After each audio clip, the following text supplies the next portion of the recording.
Well, this second referendum on the Lisbon Treaty is really an outrageous attempt to subvert the democratic decision of the people in this country. We voted on the Lisbon Treaty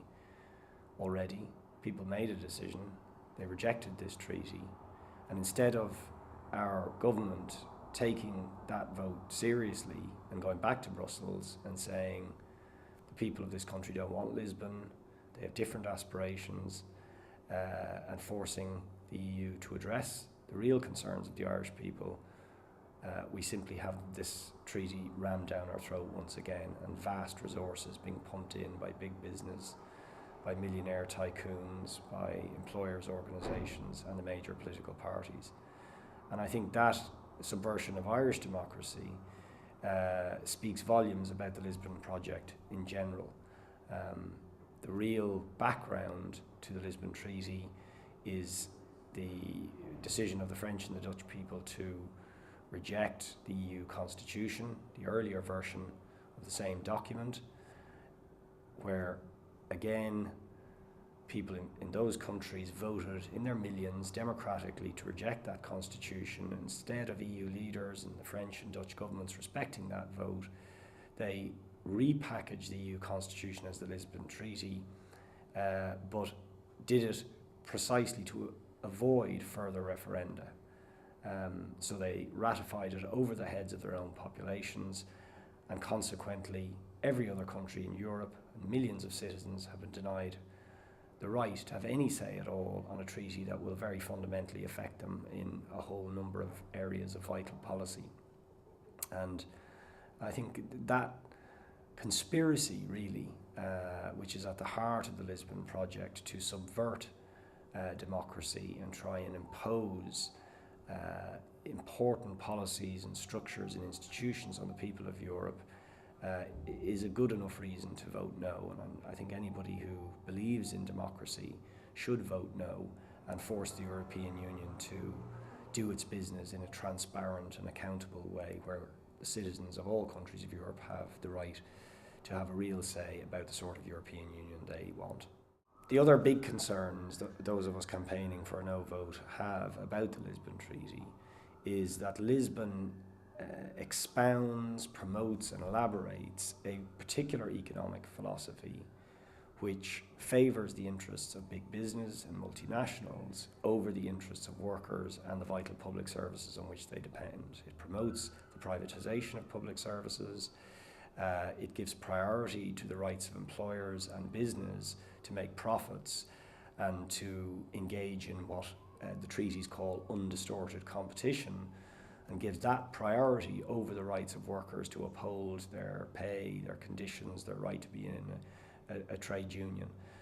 So really the Lisbon Treaty is a charter to advance the interests of big business and enrich big business across Europe. And in that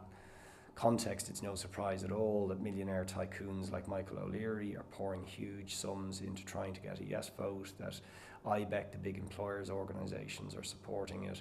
And indeed, much of the Lisbon Treaty itself, many of the provisions in it, were lobbied for intensively by the European Roundtable of Industrialists, which is a body that brings together the 100 biggest multinationals in Europe, whose intention is to use the Lisbon Treaty to facilitate the carve-up of vital public services in areas like health, education, water, public transport, for profit, with devastating effects for the ordinary citizens that need those. So anybody, I think, concerned about jobs, about workers' rights, about the protection of public services, should be voting against this treaty. And I think there are two very important, immediate issues that confront the Irish people in this regard, where there's a direct connection with Lisbon, and that is the savage package of cutbacks that are currently being proposed by Board SNP, proposing to take billions from the health, education and social welfare budgets. That proposal is directly informed by the requirement under EU spending criteria to cut public spending by 2013. And what Lisbon will do will give more power to the European Union to enforce those spending limits and force governments to engage in those savage cutbacks. Similarly, the NAMA proposal to bail out bankers whose criminal greed is responsible for the current economic crisis. That crazy proposal, quite frankly, where massive transfer of resources and wealth from the public to private bankers, that proposal was directly informed as well by EU policies, which said that governments should not nationalise their banking sector, but should continue, even after being bailed out, to leave them in private ownership, to make sure that their priorities weren't distorted from making profits, which should be their central concern. And again, given all that is happening with the financial crisis, what caused that financial crisis was precisely the greed for profit. The idea that we would lock ourselves into a treaty that says we must never distort or divert from the issue of trying to accumulate profit is madness in the current situation. So voting no for the Lisbon Treaty allows us to force a real debate on the need to reorientate the economy, to reprioritise what this economy and the European economy as a whole